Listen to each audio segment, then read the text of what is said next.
we're about to begin our service, I'm going to ask you to make sure. We're going to begin our service. I'm going to ask you to make sure that your phones are turned off or on vibrate.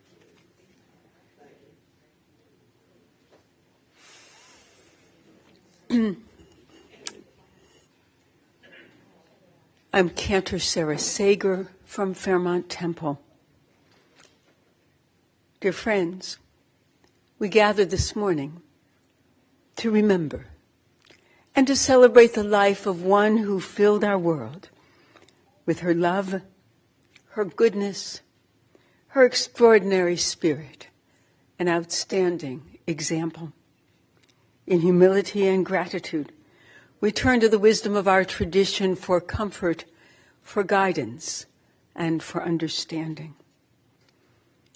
Adonai ma'adam b'tedaehu. Adonai, what are we that you have regard for us? What are we that you are mindful of us? We are like a breath. Our days are like a passing shadow. We come and go like grass, which in the morning shoots up renewed, and in the evening fades and withers. You cause us to turn to dust, saying, "Return, O mortal creatures. Would that we were wise, that we understood whither we are going. For when we die, we carry nothing away. Our glory does not accompany us. Mark the wholehearted, and behold the upright. They shall have peace." For those of you for whom the 23rd Psalm is familiar, I invite you to join me in its recitation. The Lord is my shepherd, I shall not want. He maketh me to lie down in green pastures. He leadeth me beside the still waters. He restoreth my soul. He guideth me in straight paths for his name's sake. Yea, though I walk through the valley of the shadow of death, I will fear no evil, for thou art with me. Thy rod and thy staff, they comfort me. Thou preparest a table before me in the presence of mine enemies. Thou hast anointed my head with oil. My cup runneth over.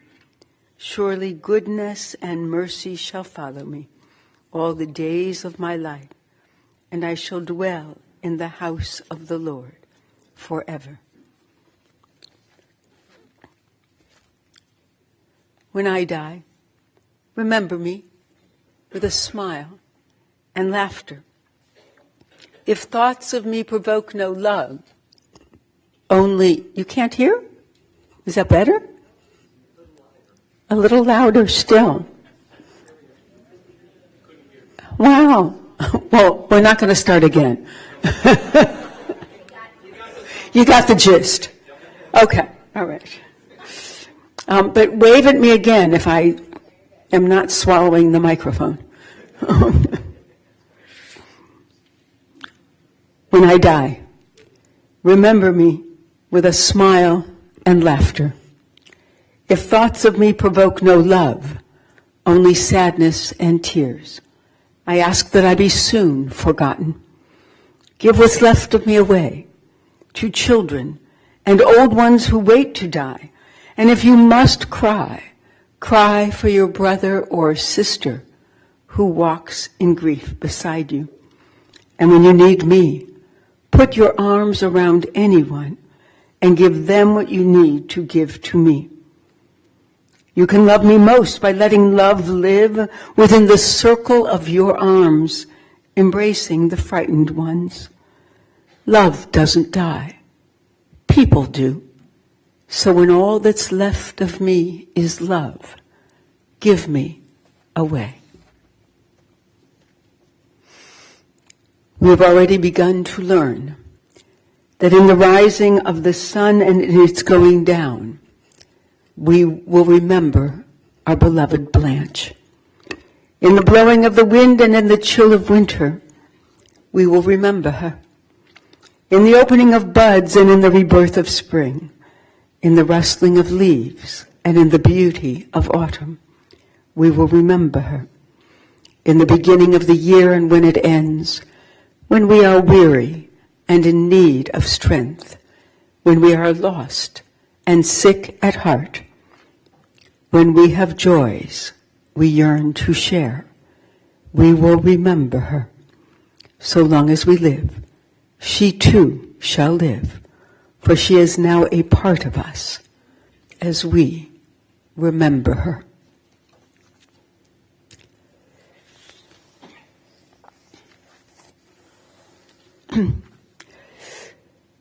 My dear Michelle, dear Steve and Alice, dear Lori and Tony, cousin Mel, dear friends, dear family, dear friends.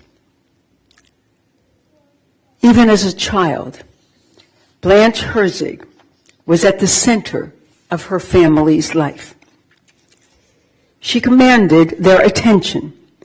She influenced and focused them. She directed and controlled them. Such was the power of her personality, the effect of her charisma, the strength of her opinions, and the irresistibility of her will. Even as a child, she was a force for good, a force to be reckoned with, a forceful character, a force of motion, a force of gravity, a driving force. Blanche Herzig was a force of nature.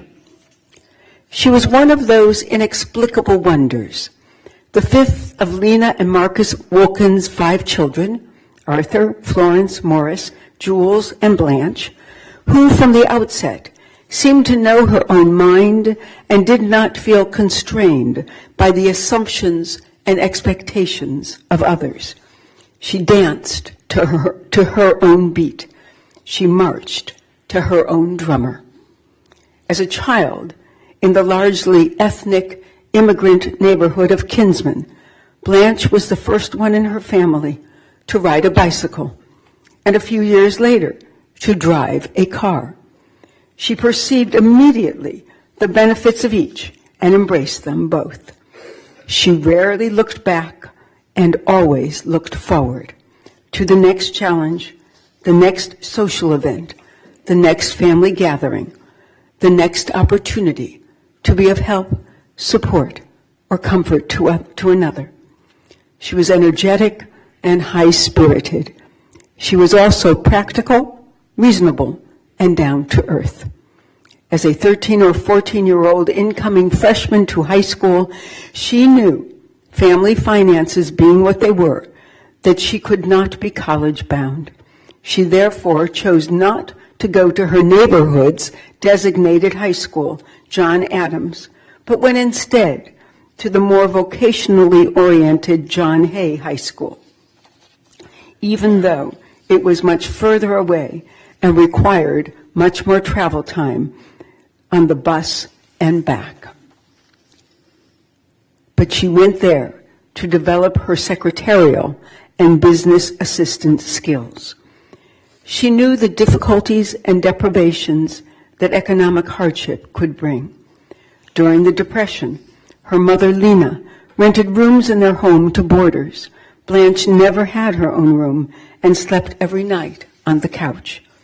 Nevertheless, she grew up in a home whose door was always open to the neighbors, to the family, to anyone who needed a cup of coffee or a bite to eat, a word of advice, or a comforting shoulder. Lena rarely ventured out, so the neighborhood came to her, and they were never disappointed. Whatever their circumstances, she always managed to have a big pot of something delicious cooking on the stove.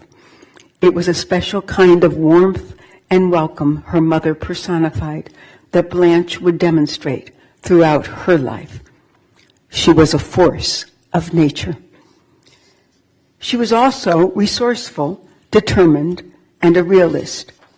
She went out and got a job in retail at the age of 16. Blanche was social, popular, and active when she was in high school. Upon graduation, however, she went to work in an office downtown with her newly acquired skills and expertise. As Michelle, Stephen, and then Lori arrived to complete their family circle, Blanche had to stop working for a time. It was challenging enough trying to raise 3 children with no car and a modest budget. But Blanche was a force of nature. She could stretch $5 into 50 and did extreme couponing before it existed. She was also the original multitasker, again, before the term was invented. She seems never to have met a challenge she couldn't master, and raising her children and eventually going back to work was no exception. With her practical outlook and realistic assessment of their relatively modest budget, Blanche would have been happy with a family of 4: Nathan, herself, Michelle, and Steve. But Michelle's poor health as a young child somehow translated into Nathan's mind as a desire to have another. Thus, Laurie arrived 5 years after Steve to complete their family circle. It may have been because of his early concern for Michelle that Nathan was fairly strict with her. He wanted to be sure that nothing threatened her well-being ever again. He was so concerned about her that when her 8th grade date came by to pick her up, Nathan asked him what he planned to do for a living. The young man replied that he planned to go into 9th grade. Blanche had a way of balancing the family dynamics. She understood her husband. She understood her children, their needs and personalities. And she had a very clear sense of what the family needed in order to thrive. When Laurie was 5 years old, she knew she had to go back to work. But that was in the era when children went home for lunch every day. Blanche figured out that she could be home for lunch every day for Laurie if she worked a couple of nights a week and on Saturdays. That meant that Michelle was responsible for putting her father's meal on the table every night, a meal that Blanche had prepared. It also meant that they all had responsibilities Blanche expected of them. She was certainly control center for the family, but everyone had a role in making sure it all worked. She was a force of energy and a driving force. In a few moments, you will hear Michelle, Steve, and Laurie's reflections of their mother. But anyone who knew her knew that she radiated a kind of centrifugal force. She did everything. She shopped, she cooked, she cleaned, she worked outside the home, and yet her children felt her constant presence in their lives. She did not have the luxury of domestic help. Whatever she did on her own initiative and with her own energy, and still exerted an irresistible force of attraction that drew others to her. 3 generations of friends gravitated to her. Her children's friends, her grandchildren's friends, and even her great-grandchildren's friends. Even if they only knew her through her grandchildren's eyes, they still knew her as Bubby. She was the quintessential mother and grandmother, the one who exemplified unconditional love, acceptance, inclusiveness, genuine interest and caring, an open door, an open mind, an open heart. Her grandchildren not only felt it, they relied upon it. In an ever-changing and shifting world, she was a constant. In her gravitational field, she was the North Star, a guiding light, a beacon of hope and inspiration, a true presence by which her loved ones set their life's purpose and examined their heart's true desires. She was a force of nature. It was not only her children's and grandchildren's friends who loved her. She was a remarkably social and popular individual with her own friends, whose members kept increasing throughout her life and were intergenerational. Blanche's sociability emerged from her genuine interest in others. If she asked a question, she really wanted to know the answer and remembered what she was told. She had lifelong friends from the old Kinsman neighborhood, from grade school and high school, from her working life in retail and in the downtown offices of the corporate world. After she retired, she held part-time jobs at Contempo and a doctor's office, where she befriended younger colleagues, and they adored her in return. One of the unintended consequences of living such a long life as she did is that she lost so many of her friends in later years. But Blanche kept making new friends who were years younger than she was. She was an irresistible force who lived her life according to the highest ideals of our tradition. She was as impactful in her volunteer work as she was in her family and work life. As the wife of a Jewish war veteran, she served ably in the Jewish War Veterans Auxiliary as a fundraiser, as part of the dinner dance committee, as a loyal attendee at meetings, programs, and events. She also served as the president of the Heights Benevolent and Social Union, the oldest Jewish benevolent society in Cleveland, which aided its members in illness or death and helped non-members in unfortunate circumstances. Blanche knew what it meant to face illness and difficulty with limited resources, and well understood the abject terror that any such crisis evokes, especially for an individual or family without resources. She was a perfect advocate for those in need and an effective leader of the organization. This forceful woman brought her prodigious intelligence and skill to her lifelong love of Maj, which she played with dear and close friends and never missed except for a birth, a death, or a wedding. Blanche has bequeathed her love of Maj to her family.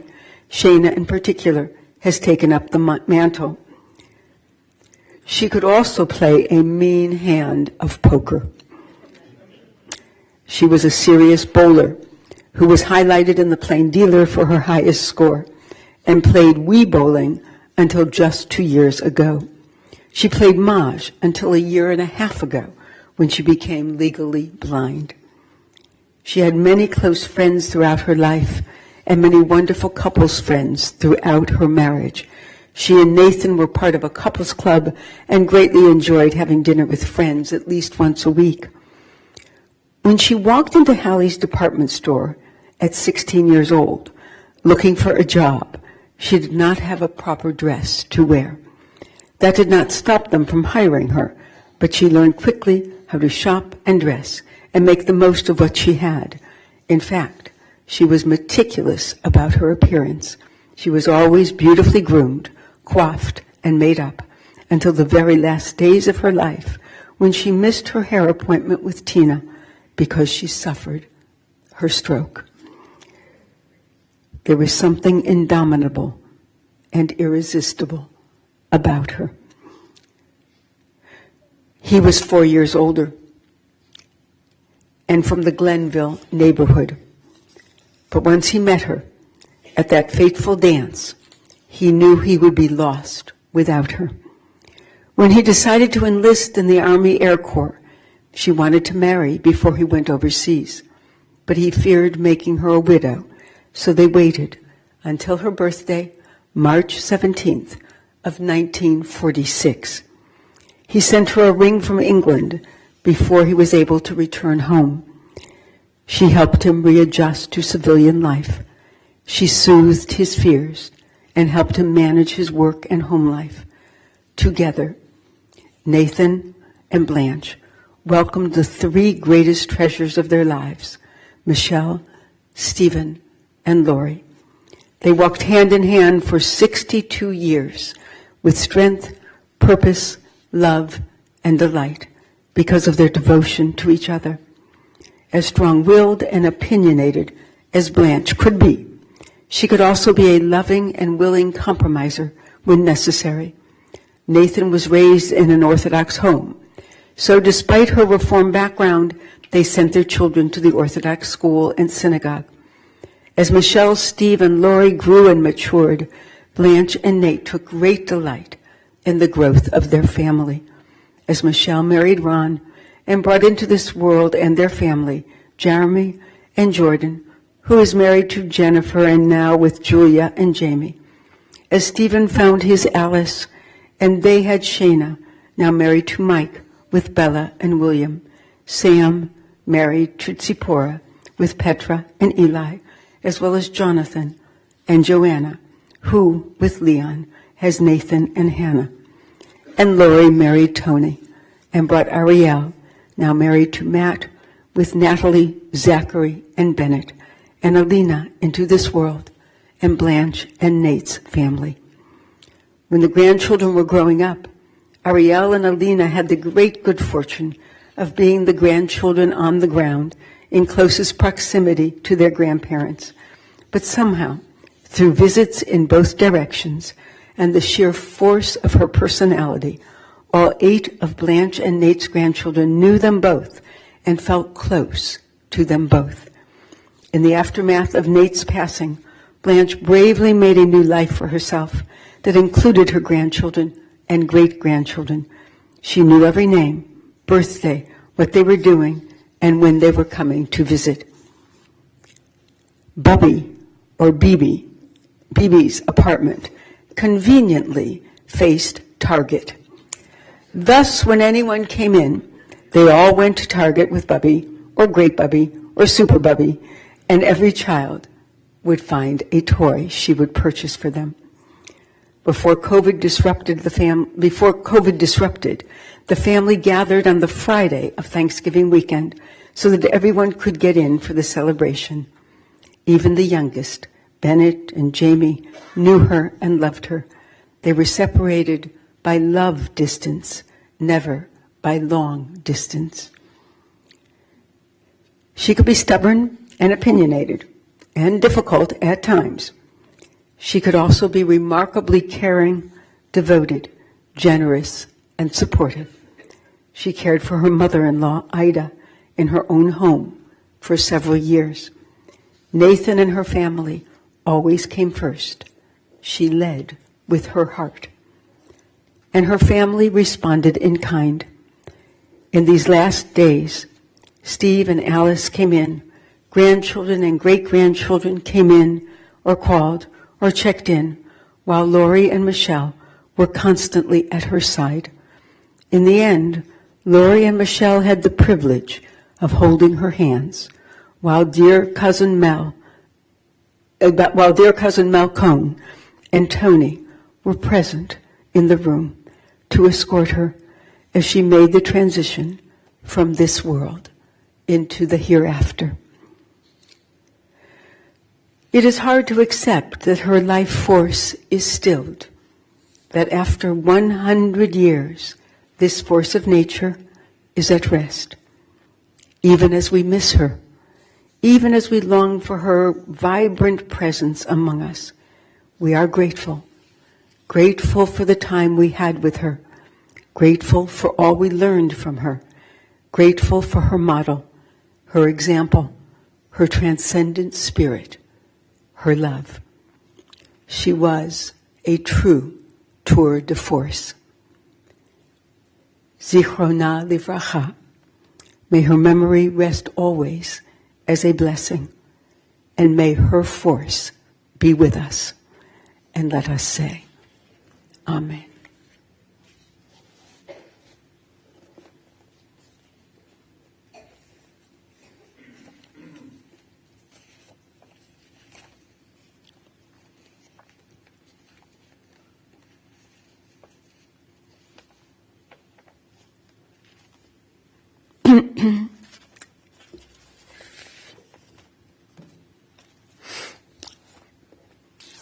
I call now on Blanche's children to share their thoughts with us.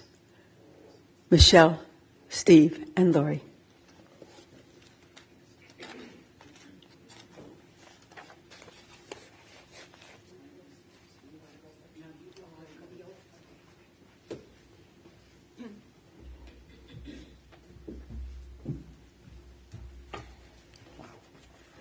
Okay.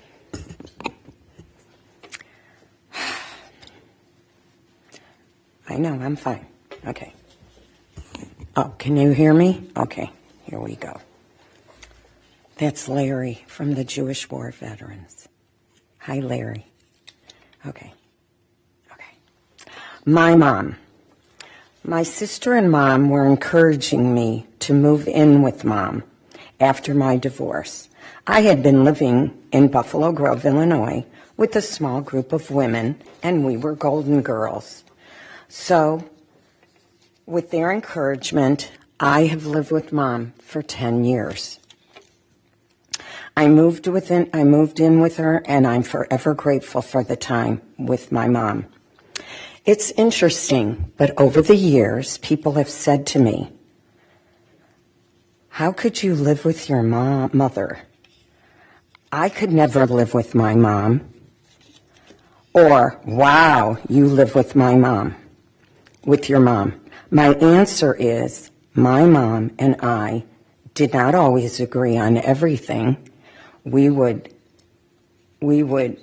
get mad at each other, but we loved each other. Whenever we disagreed, we always said, "I love you," or "I'm sorry, I love you." Also, the other answer is, how could I live with my mom? I believe the reason is because my mom and dad sent me to Sunday school and Hebrew school, where I learned the 10 Commandments. You know what the 5th one is? Honor your father and mother. To honor is to care. We did not want Mom to go to a nursing home, and the Lord allowed her to have her brain sharp as ever till the end. When I moved in with Mom, she was still driving.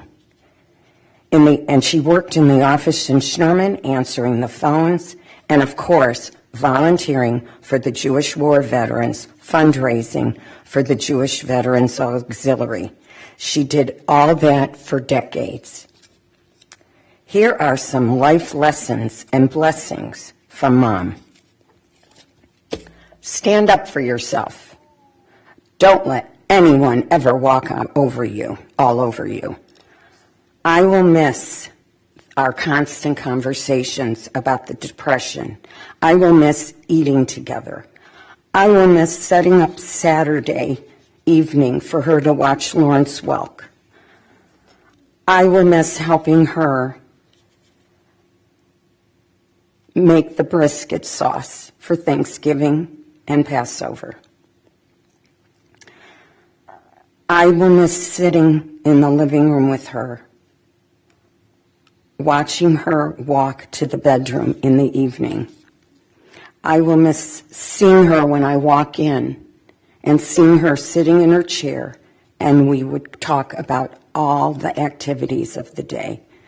I will miss taking her to all the activities and going with her to the activities from Schnerman and watching her kibitz with all her friends and watching her smile as she did it. I will miss going out for her on Friday nights and getting her her favorite meal at Yours Truly. It was a privilege to care for her as she aged. Sometimes I cared too much, and I learned to back off and give her the dignity and the strength to do for herself. So grateful to God, we found the best ever caregivers. Thank you, Tina Miner, for giving us Lena, Christina. They were the best ever. They loved her, and she loved to go shopping, and they took her wherever she wanted to go. They were always talking to her. It wasn't like they were making her feel older. They just felt like her friends, and she loved them. Thank you, thank you, thank you. Where's mine? Here I am. Okay. I learned living with my mom to give. Give to yourself and give to others. I also learned to help the aging population as we all mature. Open a door for someone. Whenever the maintenance crew came, Bobby, or even at that time, John, Mom always said to them, take a candy, take 2 candies. Yes, my mom had a candy dish, and it was always full. And by the way, my sister loved the Tootsie Rolls. It was truly, truly a privilege to live with my mom. I will really miss her a lot, but all the memories are mine. That was so beautiful.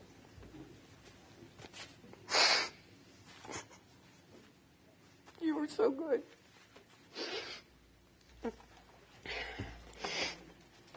Following that, I hope I can do, but it's so appropriate that I would be following Michelle, because we were, as everyone knows, it was me for a very long time, until the last 10 years, and then I could not have done it without the wonderful support of my wonderful sister. Of course, I have to thank my wonderful husband, who stood by for all these years to help before my sister came. But I want you all to know that the 3 children that she raised were all together, whether they were here or long distance. My brother, his wife Alice, and as you know, the grandkids always came, no matter what, called, concerned. We are a blessed family. With that, I am going to read what I wrote to my mom on her 90th birthday. We made a book for her. And how amazing that literally just shy of 100 years, so much of this is still all true. Mom, it is hard to put into words all that you mean to me. Yet this seems so ironic, because I'm one as well that you know that never has trouble talking. Also, you and I talk all the time about every subject imaginable. In one conversation, our topics can include family, friends, anything related to health, daily events, future ones to put on the calendar, current events, the weather. Of course, what sales, what shopping, where are we going to go, where are we going to go eat. Those are on the everyday level. But when I think about you and our relationship on a spiritual level, the prayer that comes to mind is the Eshet Hayil, or woman of valor. It is a blessing from Proverbs. In Judaism, it is traditional for the husband to recite this prayer every Shabbat to his wife. Its recitation allows the husband to show his love and respect for all the wonderful things she does for him, as well as for the family. This prayer for me exemplifies everything you are as a person, as a wife, as a mom, as a bubby, and as a great-grandbubby. Below is a shortened and more modern view of the prayer. I will just take out some of the quotes that really relate to how my mom meant so much to me. A woman of valor who can find far beyond pearls is her value. Her husband's heart trusts in her, and he shall lack no fortune. She repays his good, but never his harm, all the days of her life. She spreads out her palm to the poor and extends her hands to the destitute. Strength and splendor are her clothing, and smiling she awaits her last day. She opens her mouth with wisdom, and the teaching of kindness is on her tongue. She anticipates the needs of her household, and the bread of idleness she does not eat. Her children rise and celebrate, and her husband, he praises her. And with that, I will go to some of the quotes that mean the most to me about my mom. Of course, as Sarah and all of you know, my mom was married to my dad for 62 years. They created a family of modest means, but she always said, our love is what is the most important. And as you can see, that love translated and continues to just grow, as there are 3 of us, 8 grandchildren, spouses, and 11 great-grandchildren who all, as Sarah said, knew their Bubby, BB, etc. The other important thing my mom exemplified is kindness. My mom was the kindest person I know. Michelle shared so many of the kindnesses she observed. They were the same for me. I'm the one who really came up with the term multitasker. I could not keep up with the way my mom lived her life. Just working and trying to raise kids was enough for me, and trying to stay married to Tony and still make it. I'm sure you all understand. She did it all. She married, she raised kids, she cooked the meals, she volunteered. She never turned away a stranger, a friend, whether it was my age friends, my kids' friends, anyone. They came to our house for all the holidays. Many of my friends' friends were not Jewish. They wanted to learn about Judaism. Where do you think they came? Everybody goes to Bubby's house. The other thing I wanted to share are sort of the same words of wisdom. A lot of them might be the same as Michelle, but here are some of them that I hope I will continue to maintain in my own life and pass down to my grandchildren. Here's the first one. When everything seems so dark in your life, in other words, when you're going through a lot of difficulties, Lori, look for that one bright spot, and that will hold on to it, because that will keep you going. Lori, do what you can do now. Do not procrastinate. And again, Lori, have confidence in yourself. You can do anything you put your mind to. Your example of caring for the family helped to shape me as a wife and mother.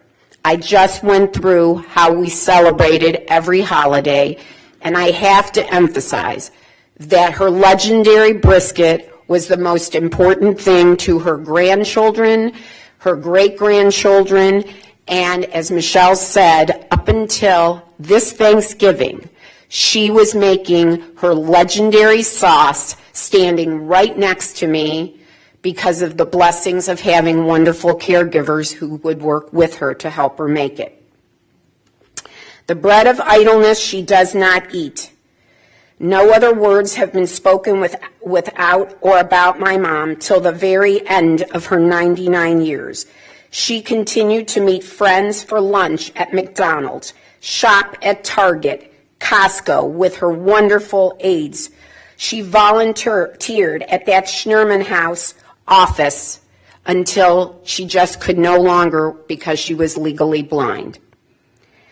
Her children rise and celebrate her and make her, this is also very true for my mom, and we must add 8 grandchildren and spouses, the 11 great-grands. She was that true matriarch that loved and adored each and every one of us. Like Michelle said and Sarah, she always knew every name, every birthday. She wanted to know every single thing they were doing, where they were doing it, and then she would repeat it back. So what I wanted to end with, she not only adored us, but we adored and loved our mom, our Bubby, and our great-grand Bubby or BB. Our love for her encompassed 4 generations. A love like ours for her, her for us, never dies. It will stay in the hearts and memories that we all share of the best mom, the best bubby, the best great-grandbubby. Mom, we love you always and forever in our hearts and in our memory, and your legacy lives on in all the wonderful family and friends who loved and adored you. Thank you.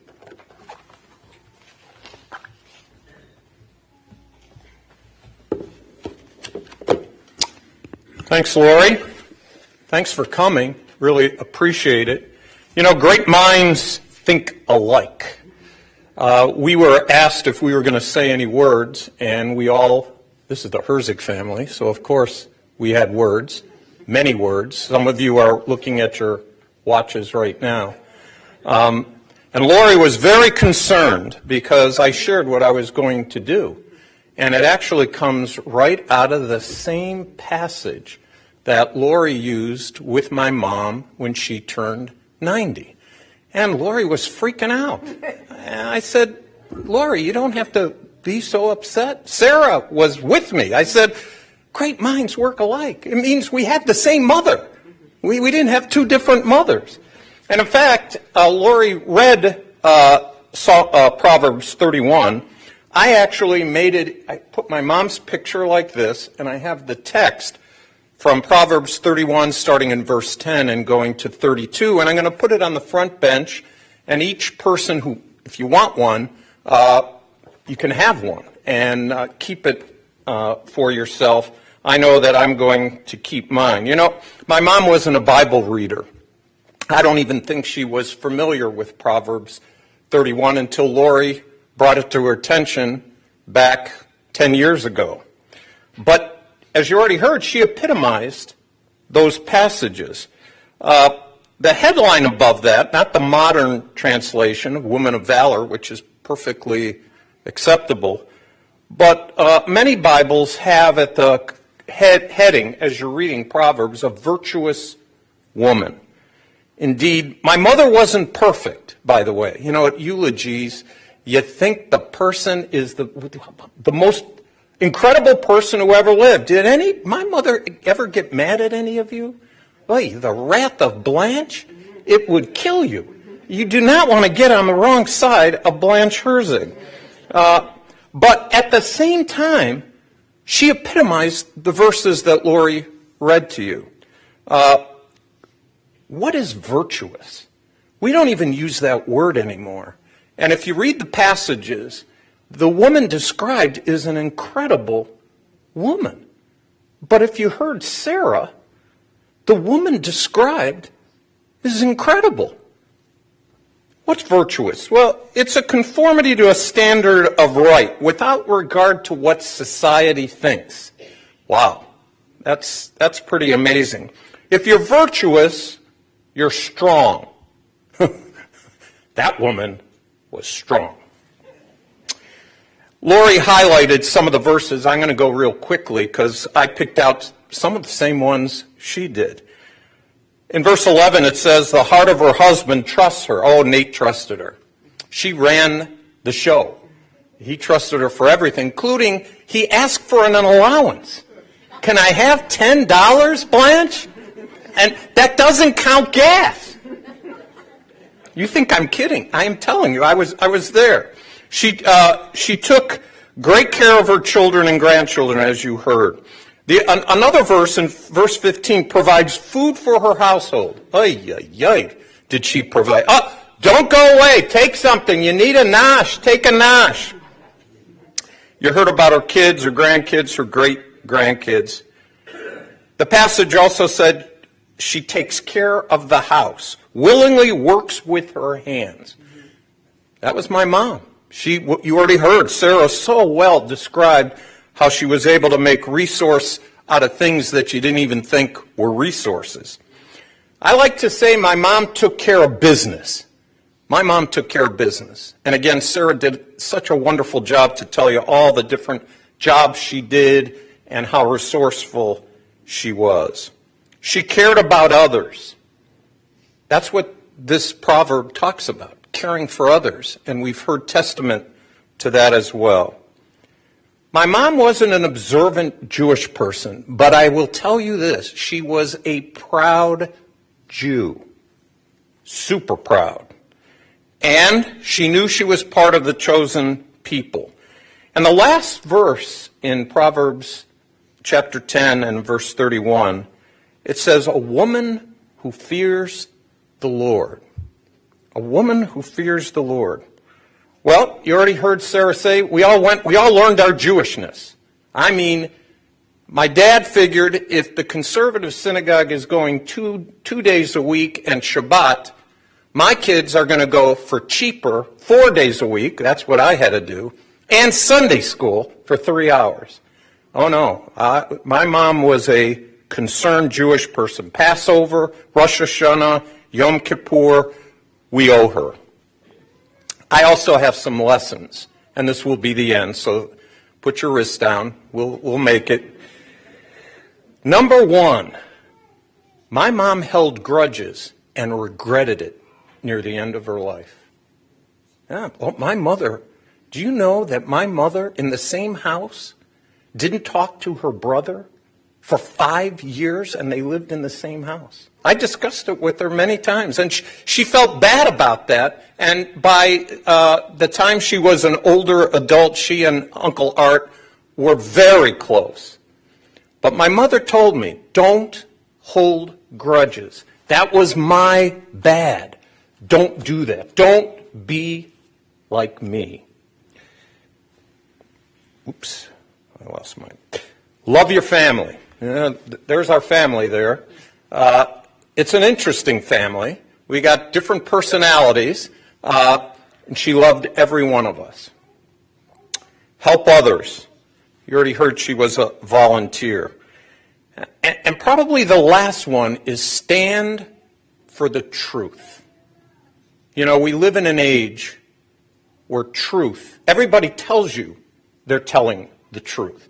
If you've ever watched a congressional hearing, just watch a congressional hearing under oath, and they will ask a direct question and not get an answer and tell you that's the truth.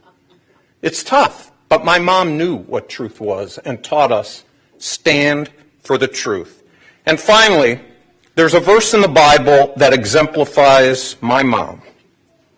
A very important verse, and it's found in Isaiah the prophet.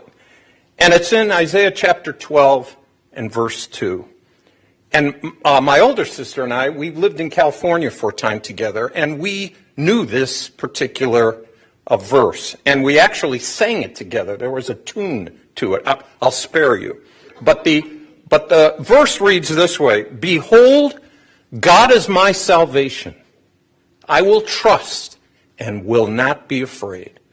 For the Lord my God is my strength and my song. He also has become my salvation. My mom realized that as well. Thank you. I'll put this on the front bench, if that's okay.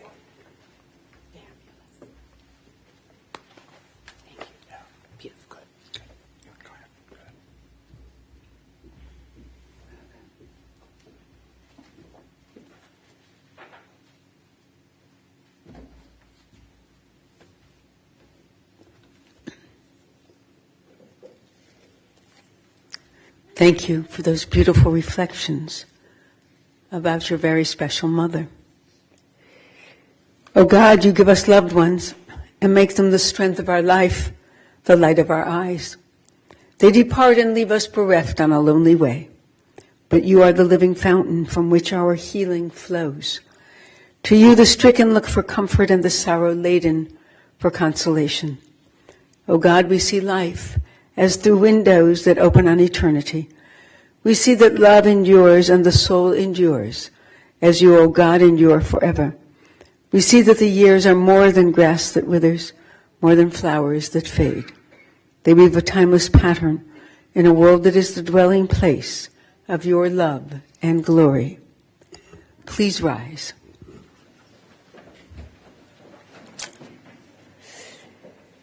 El male rachamim, shochin bamromim, hamse menucha nechona, tachat kanfei hashchina, im kedoshim utehorim, kezohar harakia mazhirim, et nishmat belimi bat Moshe v'Leah, shehalcha le'olama, ba'al harachamim, yastireha b'seter knafav le'olamim, v'yitzror b'tzror hachayim et nishmata, Adonai hu nachalata, v'tanuach b'shalom, al mishkava, v'nomar, Amen.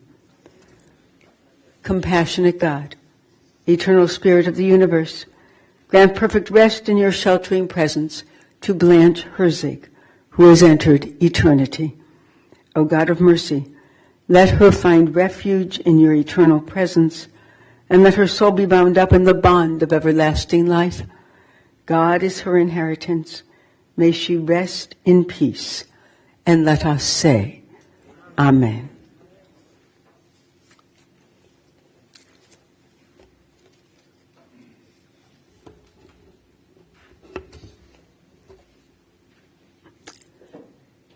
The family will receive friends at the residence of Lori and Tony Dreskin, which is 4622 Telhurst Road, South Euclid, immediately following internment at Mount Olive Cemetery.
you.